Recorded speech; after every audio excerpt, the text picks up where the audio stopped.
Drainage. Answering the age-old question, where does the water go after it rains?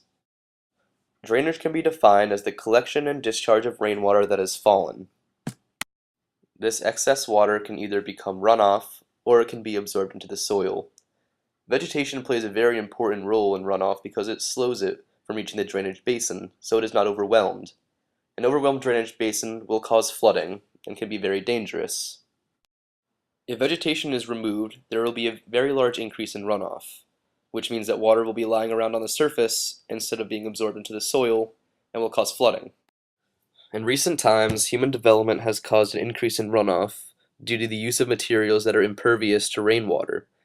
Such materials as asphalt, stone, and concrete do not absorb water well, and therefore increase runoff.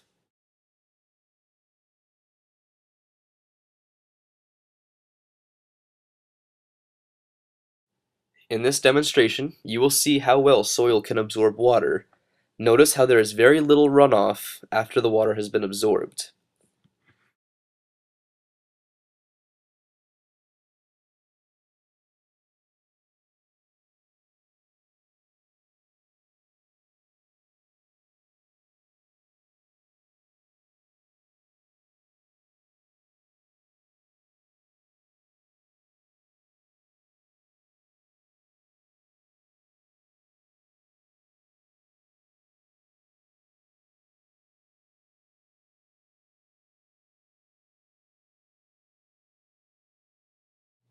In this demonstration, you will see the inability of impervious materials to absorb water.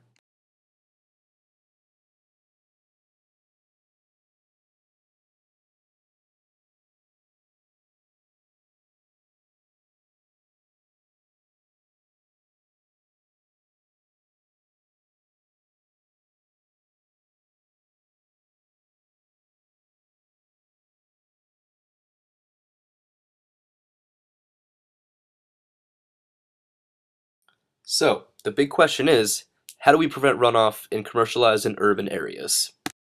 Currently, the state of Connecticut has 8 major drainage basins. The biggest 3 are for the Thames, the Connecticut, and the Housatonic rivers, which are the largest ones in the state. On an annual average, Connecticut receives 60 to 65 inches of rain per year. In addition, it receives 30 to 35 inches of snowmelt along the shoreline and 50 inches of snowmelt in the northwestern hills. This is a fairly decent amount of water, and so Connecticut is very reliant on its drainage basins in order to collect this vast volume of precipitation. In many commercialized areas in Connecticut, it is very difficult for water to reach the drainage basin and instead becomes runoff. Luckily, there is a man here at UConn who has figured out a very elegant solution to runoff. Yes, he used plants. But wait, they're on the roof. Who knew? UConn's own Dr. Jack Clausen has created the Green Roof Project, which adds vegetation to several different rooftops on campus. These rooftop gardens will decrease runoff on campus because the rainfall will be absorbed in the vegetation and soil that has been planted on the roof. There are currently 2 buildings that have green roofs on campus, Laurel Hall and Storrs Hall. While these rooftops were only a test, they have worked out quite well according to Jack Clausen's observations. After a year-long study, 41.6% of precipitation was retained by these green roofs, which is absolutely incredible. Other green roofs across the country have also shown water retention, some of them retaining up to 56% of all precipitation. According to these studies, green roofs would be a great way to prevent runoff in urban areas.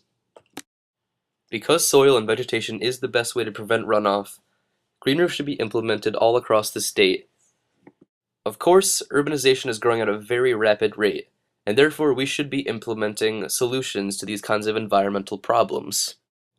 If we are to preserve the fine beauty of this state, it is probably best to start sooner rather than later. Thank you.